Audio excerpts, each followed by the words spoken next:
नमस्कार। आज हम एक ऐसे केस की गहराई में उतर रहे हैं जिसने केरल ही नहीं पूरे देश को दहला दिया था। Jolly Joseph case.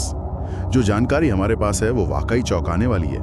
कैसे एक बिल्कुल आम सी देखने वाली महिला, एक अच्छी पड़ोसन, एक धार्मिक महिला, वो अपने ही परिवार के 6 लोगों की मौत से जुड़ी निकली, वो भी 1-2 नहीं, पूरे 14 साल के दौरान। हाँ, ये सोचना भी अजीब लगता है। 14 साल, मतलब कोई इतने लंबे समय तक ऐसा दोहरा जीवन कैसे जी सकता है? यही सवाल है। और हत्या का तरीका, वो भी ऐसा कि शक करना मुश्किल हो। चलिए आज इसी उलझी हुई कहानी की परतें खोलते हैं। बिल्कुल। ये मामला सिर्फ एक क्राइम स्टोरी नहीं है। ये दिखाता है कि कैसे साधारण दिखने वाली चीजों के पीछे कितना अंधेरा छिपा हो सकता है। पारिवारिक रिश्तों की जटिलताएं भी सामने आती हैं। तो शुरू करते हैं जॉली की पृष्ठभूमि से। जॉली जोसेफ, जन्म 1982, केरल। लोग बताते हैं कि वो काफी मिलनसार थी, स्मार्ट और हाँ, धार्मिक भी मानी जाती थी। चर्च वगैरह जाती थी रेगुलरली। सही है, लेकिन यही एक पेच है। जॉली ने ना अपने बारे में एक झूठी कहानी गढ़ रखी थी। वो कोझिकोड में सबको ये बताती थी कि वो NIT कालीकट, मतलब नेशनल इंस्टीट्यूट ऑफ टेक्नोलॉजी, वहाँ लेक्चरर है। अच्छा, पर वो थी नहीं। बिल्कुल नहीं, सरासर झूठ। और ये बहुत अहम है। इससे पता चलता है कि शायद उसे समाज में एक रुतबा चाहिए था, एक पढ़ी लिखी इंडिपेंडेंट महिला की पहचान।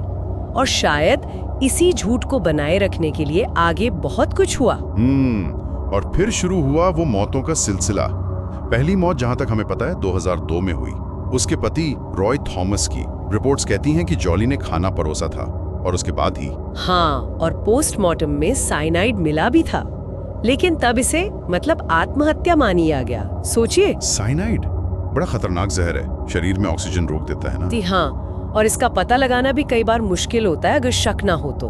पहली मौत को आत्महत्या मान लिया गया। इसके बाद क्या हुआ? इसके बाद ना जॉली को काफी सहानुभूति मिली। बेचारी विधवा, और साथ ही संपत्ति पर उसका नियंत्रण भी बढ़ गया। तो मुमकिन है कि यहीं से उसे लगा हो कि वो ये सब करके बच सकती है, शक के दायरे से बाहर रह सकती है। शायद, क्योंकि मौतें रुकी नहीं।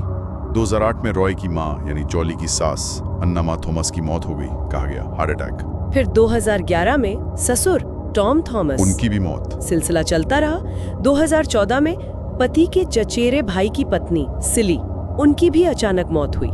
रिपोर्ट्स में है कि वो जॉली से मिलकर ही आई थी। हाँ, और फिर तो हद हो गई। 2016 में सिली के छोटे बेटे अल्फाइन की भी मौत हो गई, बहुत ही रहस्यमय हालात में। एक के बाद एक 6 मौतें और 14 साल का वक्त।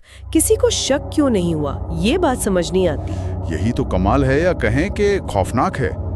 जानकारी यही है कि जॉली हर मौत में मौजूद रहती थी, बहुत दुख जताती थी, परिवार को संभालती थी, अंतिम संस्कार की रस्मों में मदद करती थी। तो शायद उसके इस व्यवहार ने किसी को शक करने ही नहीं दिया। भरोसे का पर्दा पड़ा रहा। लेकिन सच ज्यादा दिन छिपता नहीं है। 2019 में कुछ बदला। रॉय के भाई रोजो थॉमस, जो अमेरिका में रहता था, उसे कुछ चीजें अजीब लगी, कुछ गड़बड़ लगी। हाँ, उसे शक हुआ अपने भाई की मौत पर, और उसने दोबारा जांच की मांग की, पुलिस में शिकायत दर्ज करवाई, और यहीं से केस खुलना शुरू हुआ। बिल्कुल। पुलिस ने फिर जांच शुरू की। रॉय के शव को कब्र से निकाला गया, जिसे एक्सह्यूमेशन कहते हैं, और इस बार फोरेंसिक जांच में साइनाइड की मौजूदगी की पक्की पुष्टि हो गई। अच्छा, तो आत्महत्या वाली थ्योरी तो वहीं खत्म हो गई। जी, और ये एक इतनी बड़ी कड़ी थी कि इसने बाकी 5 मौतों को भी सीधे सीधे शक के दायरे में ला दिया, क्योंकि पैटर्न वही था, अचानक मौतें और अब साइनाइड का एंगल। और साइनाइड आया कहां से, ये पता चला? हाँ, जांच में ये भी सामने आया कि जॉली अकेली नहीं थी इसमें। साइनाइड हासिल करने में उसकी मदद एक और शख्स कर रहा था, MS मैथ्यू नाम का आदमी, जो एक ज्वेलरी की दुकान पर काम करता था। ओह, तो एक सहयोगी ही था।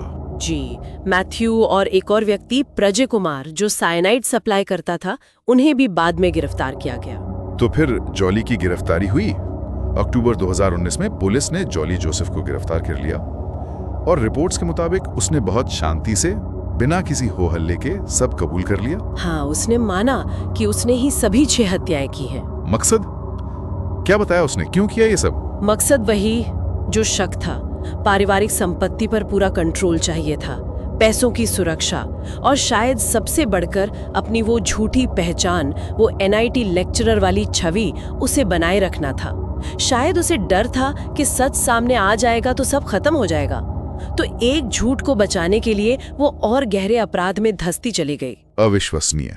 फिलहाल वो हिरासत में है और मुकदमा चल रहा है ना? जी हाँ, उस पर 6 हत्याओं के आरोप हैं।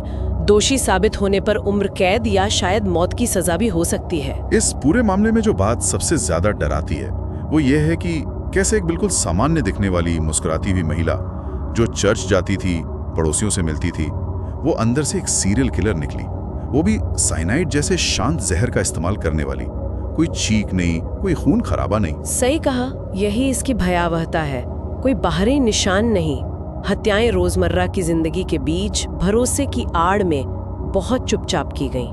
और 14 साल तक ये सोचना कि कोई इतने लंबे समय तक इतनी सावधानी से योजना बना सकता है, उसे अंजाम दे सकता है, ये इंसानी दिमाग की जटिलता और उसके अंधेरे कोनों की तरफ इशारा करता है। वाकई जॉली जोसेफ का केस हमें दिखाता है कि जो दिखता है जरूरी नहीं वो सच हो। एक मुस्कान के पीछे भी कितना भयानक सच छिपा हो सकता है। और ये हमें सवाल पर सोचने को मजबूर करता है कि हम अपने आसपास के लोगों को, यहाँ तक कि अपने सबसे करीबी रिश्तेदारों को भी असल में कितना जानते हैं, कितना समझ पाते हैं। जब भरोसा आंखों पर इतना गहरा पर्दा डाल दे तो खतरे के कौन से निशान हैं जो हम देख ही नहीं पाते। इस पर सोचना जरूरी है।